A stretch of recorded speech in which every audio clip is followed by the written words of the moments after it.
ஓம் சக்தி ஆதிபராசக்தி தாயை போற்றி. தங்கமே, வீட்டில் தெய்வீக மனம் இல்லையா? எப்பொழுதும் சண்டை சச்சரவுமாகவே உள்ளதா? பண வரவு குறைவாக உள்ளதா? வேலைக்கு செல்லும் மனம் வருவதே இல்லையா? வீட்டில் லட்சுமி கடாட்சம் நிறைந்து இருக்க வேண்டுமா? இந்த தாய் சொல்லும் சில பொருட்களை பயன்படுத்தி வீட்டில் என் நேரமும் தெய்வீக மனத்தை கொண்டு வா. அதன் பின்பார் உன் வீட்டில் அனைத்தும் படிப்படியாக மாறும். ஒருவர் வேலைக்கு சென்று வீட்டிற்கு வருவதே ஓய்வெடுக்கத்தான். அப்படிப்பட்ட வீடு எப்படி இருக்க வேண்டும்? நல்ல நல்ல எண்ணங்கள் தெய்வீக மனம் நிறைந்த இடத்தில்தான் உருவாக்கப்படுபவை. உன் வீடு தெய்வீக மனம் கொண்ட இடமாக இருந்தால் பிள்ளைகளுக்கும் படிப்பில் கவனம் செலுத்த முடியும். அது மட்டும் இல்லாமல் இறைவனிடத்திலும் அதிக நம்பிக்கை உண்டாகும். உன் வீட்டில் சண்டை சச்சரவுகள் குறைந்து சாந்தமான நிலை உருவாகும்.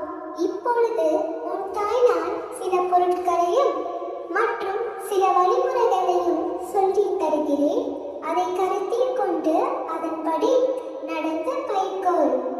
தினமும் வீட்டை துடைத்து சுத்தமாக வைத்துக்கொள். வீட்டை துடைக்கும் பொழுது அதில் எலும்பிச்சை புல், பன்னீர், சந்தனம், அர்த்தர் இவைகளை சேர்த்து துடைத்துவிடு. வீடு நல்ல நறுமணத்தோடு இருக்கும். வாரத்திற்கு ஒரு முறையாவது இறைவனுக்கு மல்லிகை பூ மாலை போட்டு வா. பூஜைக்கு பச்சை கற்பூரத்தை பயன்படுத்து. வாரத்திற்கு ஒரு முறை வீட்டு வாசலில் வேப்பிலை, மாயிலை சேர்த்து கட்டிவிடு. தினமும் காலை மாலை இரு வேளையும் சாம்பிராணி தூபம் போடு. நல்ல வாசனையான ஊதுபத்திகளை ஏற்றிவை.